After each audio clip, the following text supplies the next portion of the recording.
Jadi saya berharap kalau mungkin ada orang-orang yang mau bantu saya, ini untuk saya bisa membuka lapangan kerja sih, Miss. Maksudnya bagaimana? Untuk buka, ini saya udah kayak yang tempat kemarin yang saya bangun itu kan otomatis dari dana saya sendiri ya, karena memang saya nggak bekerja sama dengan siapapun sih. Nah, itu saya bangun sekarang sudah dihuni sama 4 keluarga. Nah, 4 keluarga itu yang mereka yang tergusur karena mereka tinggal di rumah liar. Rumah liar itu rumah yang kalau di mana? Pokoknya dipetakan yang bukan hak mereka. Nah, kemarin kan sempat digusur tuh. Nah, ada 4 keluarga yang akhirnya saya tampung di situ. Jadi saya sekarang ini membutuhkan untuk ruko yang baru untuk bisa nampung ya ini orang-orang yang bermasalah seperti itu sih. Maksudnya ruko itu bagaimana itu? Ruko itu jadi kemarin kan saya sempat ngambil satu ruko tuh 14 kamar. Nah, itu saya jadikan untuk jadi tempat kos-kosan. Nah, kos-kosan itu kan mereka bayar kan. Tapi karena tidak ada lapangan kerja plus nggak ada pemasukan, akhirnya orang-orang yang seharusnya bayar itu nggak bisa bayar, Miss. Terus? Iya, waktu itu akhirnya saya lepas. Setelah setahun saya ambil ruko itu saya lepas karena saya nggak bisa nerusin karena tiap bulan ya 5 juta saya harus keluar kan. Makanya sekarang saya lagi ngumpulin lagi untuk orang-orang yang ngekos itu kalau ini bisa bareng-bareng dan di situ setelah ngambil ruko kan biasanya 3 atau 4 lantai kan. Nah, di situ saya mau bikin petak-petak lagi untuk bisa nampung ini. Salah satunya ya orang-orang yang bermasalah ini kan.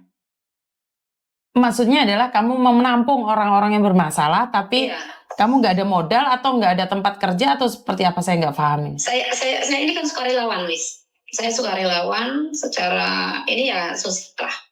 Cuma saya emang nggak kerja sama dengan badan apapun.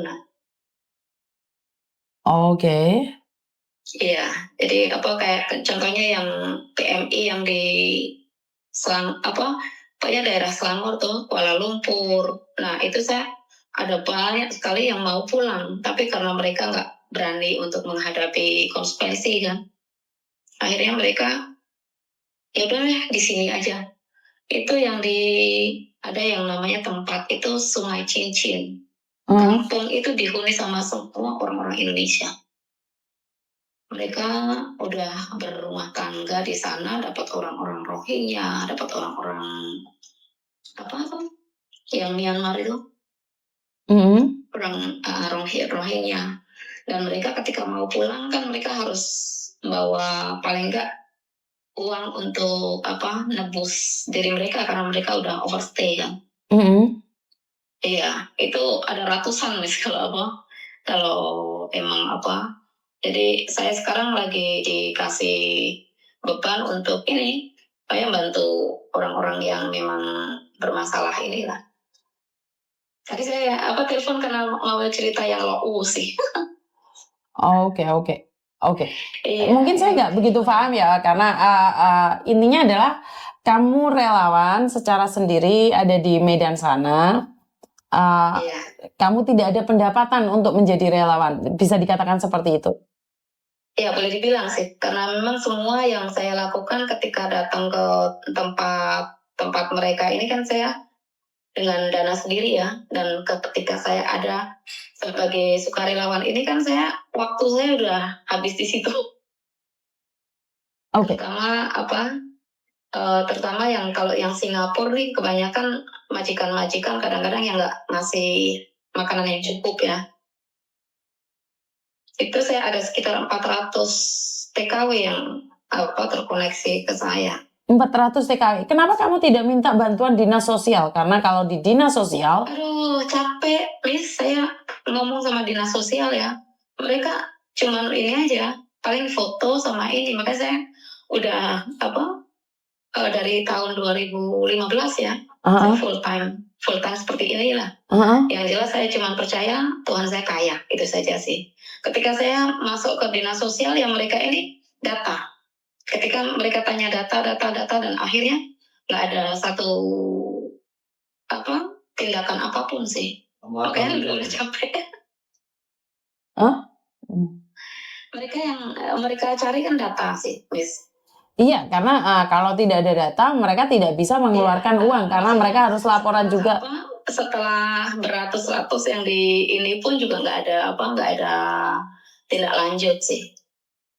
Oh, karena saya sendiri ini menjadi relawan, saya pribadi tidak pernah mendapatkan sumbangan dari manapun juga. Saya tidak pernah meminta. Saya tidak pernah meminta. Bahkan saya ditawarin oleh beberapa orang, tapi saya dikontrol, saya katakan tidak. Jadi saya suka relawan, saya punya rumah penampungan yang ada di Hong Kong. Secara jujur, saya memang tidak minta bantuan siapapun. Pemerintah juga tidak pernah hadir dan saya tidak menyalahkan pemerintah.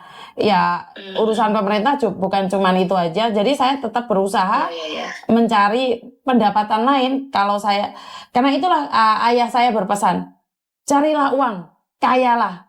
Kenapa? Jika kamu kaya, kamu bisa membantu orang lain.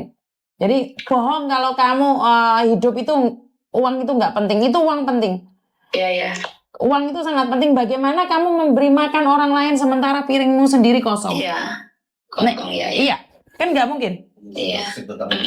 Pinggah. Alo ya. Fan rồi à? Fan rồi là ông chi à? Chú hỏi à, cái fan họ à? Halo? Fan họ à guys? Jadi intinya adalah saya menyarankan buat jenengan ya, karena saya tidak setuju dengan apa yang jenengan lakukan. Satu hal, bagaimana kamu bisa memberi makan orang lain sementara piringmu sendiri kosong? Iya. Sementara kamu punya anak, punya keluarga. Saya belum menikah. Oh, belum menikah. Sorry. Maksudnya kamu punya keluarga? Iya, saya kebetulan karena keluarga saya, jadi saya ini dulu kan Islam ya. Terus sekarang saya jadi Kristen. Nah, keluarga saya nerima saya. Jadi sekarang ini saya hidup sendiri lah. Oh, oke. Tapi menurut pendapat saya satu hal, kita boleh melakukan kebaikan, tapi jangan sampai kita memberikan janji-janji palsu sementara kita sendiri nggak makan. Iya, makanya saya ini kan rencana bulan depan, Miss. Saya lagi mau buka restoran yang untuk saya untuk benefit saya sendiri ya, maksudnya untuk cari untung ya, karena selama ini kan cuma kerja untuk orang. Ya, seperti yang saya katakan. Kita boleh menolong orang lain, tapi bagaimana kamu mengatakan nolong orang lain sementara untuk perjalananmu saja dari Medan ke bandara, dari mana ke mana kamu nggak ada uang? Saya nggak setuju itu. Saya nggak setuju. Kamu memberi makan orang lain sementara piringmu sendiri kosong. Namanya itu memaksakan diri sendiri untuk menolong. Iya. Jadi jangan sampai karena gini loh. Orang meminta bantuan sama orang minta donasi sama orang karena alasan untuk membantu orang lain itu akan dipandang sebelah mata oleh orang. Betul. Karena itu saya nggak setuju. Itu saya alami banyak. Iya, karena kamu tidak tahu siapa dirimu sendiri. Kenapa saya bilang kamu tidak tahu siapa dirimu sendiri? Kamu aja nggak ada yang dimakan. Bagaimana mungkin kamu bilang kamu membantu orang lain? Iya. Bener nggak sih? Kamu untuk tempat tinggalmu sendiri aja nggak ada. Bagaimana kamu mengatakan bahwa kamu cari kos-kosan buat orang lain? Iya. Iya, paham nggak maksud saya? Saya bukan ingin menjatuhkan. Saya mudah, Miss. Saya ke depan ini kan saya lagi planning nih. Jadi orang-orang yang ngekos ini, saya ajak mereka. Ini supir-supir Grab ya. Kan banyak supir-supir Grab yang tiap hari ya mereka kenal saya lah. Nah, saya ajak mereka untuk punya mimpi yang besar ya. Terutamanya ini dari uang kos yang mereka tiap bulan, bahkan itu kalau ke ibu kos kan nggak dapat apa-apa kan. Istilahnya uang hilang lah. Nah, saya ajak, tadi ada 6 orang yang saya ajak untuk mau nggak punya satu misalnya bisnis di kos-kosan ini. Tadi makanya saya lagi nyusul untuk ini juga sih, Miss. Jadi terima kasih untuk perkenalannya. Siap. Ya. Cuman saya katakan sekali lagi, Seperti orang mengatakan, bagaimana kamu bisa mencintai orang lain sementara dalam hatimu aja nggak ada cinta. Kenapa saya bilang seperti itu? Saya tidak peduli apapun agamamu, saya tidak peduli apapun kepercayaanmu. Bagaimana kamu mengatakan bahwa kamu mencintai Tuhanmu sementara orang tuamu sendiri hilang dari dirimu? Benar nggak sih? Ibu saya punya kisah yang panjang sih, Miss. Enggak, maksud saya adalah saya tidak ingin tahu lebih banyak nih. Saya tidak ingin tahu lebih banyak. Intinya adalah saat kamu memiliki perbedaan agama dengan keluargamu dan keluargamu menjauhi dan kamu tidak kembali lagi sama mereka, itu adalah kesalahan yang menurut saya harus dimaafkan untuk diri sendiri. Bagaimana kita bisa melangkah ke depan jika kita sendiri aja perbedaan nggak bisa disatukan.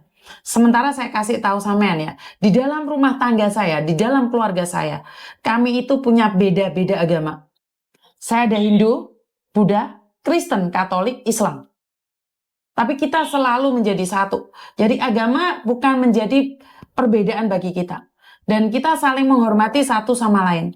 Jadi kalau dengan mengatakan agama memutus tali silaturahmi, kalau agama bisa memutus tali persaudaraan, terus benarkah agama itu mencintai? Kan tidak. Berarti agama memecahkan dong. Menunggu saya jadi orang Islam. Sebenarnya bukan ke Islam atau tidaknya. Saya lebih berkata bahwa komunikasi kamu dengan keluargamu seperti apa dan bagaimana. Ya. Jadi bukan karena Islam, bukan karena Katolik atau karena Buddha. Karena kamu sendiri yang menghindar dari mereka.